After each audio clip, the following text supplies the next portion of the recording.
தண்டனைக்கு தடை விதிக்க கோரும் வழக்கினை அவசர வழக்காக ஏன் விசாரிக்க வேண்டும் என்று நீதிபதிகள் பாலகிருஷ்ணா ரெட்டியிடம் கேள்வி எழுப்பியுள்ளனர். இதுகுறித்த கூடுதல் தகவல்களை வழங்குவதற்காக நம்முடைய செய்தியாளர் அசீப் இணைப்பில் இருக்கிறார். அசீப், இதுகுறித்த மேலதிக தகவல்களை நீங்கள் பதிவு செய்யலாம்.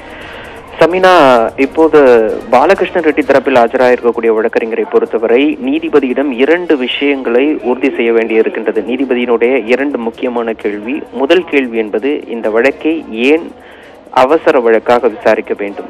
2வது கேள்வியை பொறுத்தவரை கீழ் நீதிமன்றம் வழங்கியிருக்கக்கூடிய தண்டனையை விசாரணை எதுவும் இல்லாமல் முதல் நாள் விசாரணை அன்றே அந்த தண்டனைக்கு ஏன் தடை விதிக்க வேண்டும் என்ற 2 முக்கியமான கேள்விகளை அவர்கள் முன்வைத்து வருகின்றனர்.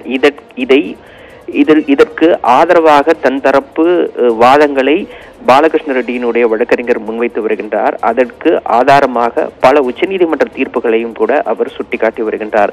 இந்த 2 விஷயங்களும் ஏன் முக்கியத்துவம் வாய்ந்தது என்றால், பாலகிருஷ்ண ரெட்டியை பொறுத்தவரை அவருக்கு 3 ஆண்டு சிறை தண்டனை என்பது விதிக்கப்பட்டிருக்கின்றது. மக்கள் பிரதிநிதித்துவ சட்டத்தின் அடிப்படையில் 2 ஆண்டுகளுக்கு மேல் சிறை தண்டனை பெறக்கூடிய மக்கள் பிரதிநிதி அவருடைய அந்த பதவியை இழக்கின்றார். அதன் அடிப்படையில் பாலகிருஷ்ண ரெட்டி அவருடைய பதவியை இழக்கக்கூடிய ஒரு சூழலில் இருக்கின்றார்.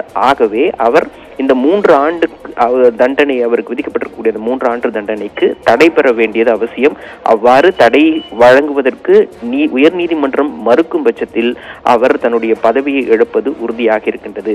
ஆகவே நீதிபதி இதை புரிந்து கொண்டும் கூட அந்த கேள்வியை முன்வைக்கின்றார். நீங்கள் இவ்வாறு அவசரப்படுவதற்கான காரணம் என்பது உங்கள் பதவியை இழக்கப் போகின்றீர்கள் என்பதற்காகத்தானா என்ற கேள்வியும் கூட நீதிபதி பாலகிருஷ்ண ரெட்டியினுடைய அந்த வழக்கறிஞரிடம் முன்வைக்கின்றார். ஆனால் வழக்கறிஞருடைய எதிர்த்தரப்பு வாதம் என்பது இதற்கு முன்னரும் கூட இது போன்று தண்டனை விதிக்கப்பட்ட நபர்களுக்கு முதல் விசாரணையின் போதே உயர் நீதிமன்றம் அவருடைய தண்டனையை நிறுத்தி வைத்திருக்கின்றது, தண்டனைக்கு தடை விதித்திருக்கின்றது.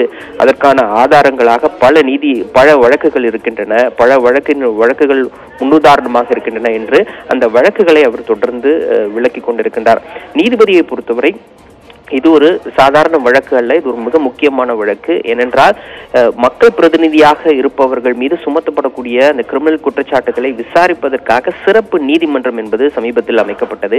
அந்த சிறப்பு நீதிமன்றம் விசாரித்து அந்த சிறப்பு நீதிமன்றம் இந்த பாலகிருஷ்ண ரெட்டிக்கு, முன்னாள் விளையாட்டுத்துறை அமைச்சர் பாலகிருஷ்ண ரெட்டி அவர்களுக்கு இந்த 3 ஆண்டு சிறை தண்டனை என்பதை வழங்கி இருக்கின்றது.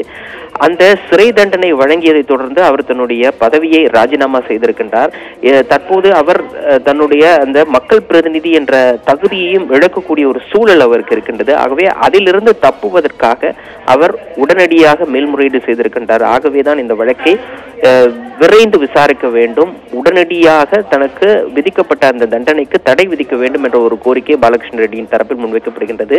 ஆனால் நீதிபதி அவர்களை பொறுத்தவரை ஒரு மக்கள் பிரதிநிதிக்கு வழங்கப்பட்டிருக்கக்கூடிய, ஏனென்றால் இவ்வாறு சிறப்பு நீதிமன்றம் அமைக்கப்பட்டதே மக்கள் பிரதிநிதியாக இருப்பவர்கள் மீது இருக்கக்கூடிய குற்றச்சாட்டுகளை விரைந்து விசாரித்து அவர்கள் உண்மையில் தவறு செய்திருந்தால் அதற்கான தண்டனையை அவர்கள் உடனடியாக அனுபவிக்க வேண்டும். அவர்கள் மக்கள் பிரதிநிதியாக நீடிக்கக்கூடாது, அந்த பதவியிலிருந்து அவர்கள் நீக்கப்பட வேண்டும் என்பதன் அடிப்படையிலேயே இவர்கள் மீதான அந்த வழக்கை விசாரிப்பதற்காக சிறப்பு நீதிமன்றம் அமைக்கப்பட்டிருக்கின்றது.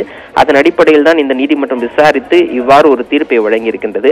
அப்படி வழங்கப்பட்ட தீர்ப்பை எந்தவித விசாரணையும் இல்லாமல், முதற்கட்ட விசாரணை எதுவும் இல்லாமல் முதல் விசாரணை நாள் அன்றே அந்த தீர்ப்பிற்கு தடை விதிப்பது சரியா என்பதே நீதிபதியினுடைய கேள்வியாக இருக்கின்றது. ஆகவே அதன் அடிப்படையிலேயே இந்த வாதங்கள் என்பது தொடர்ந்து நடைபெற்று வருகின்றது. ஷமினா, தங்களுடைய விவரங்களுக்கு நன்றி.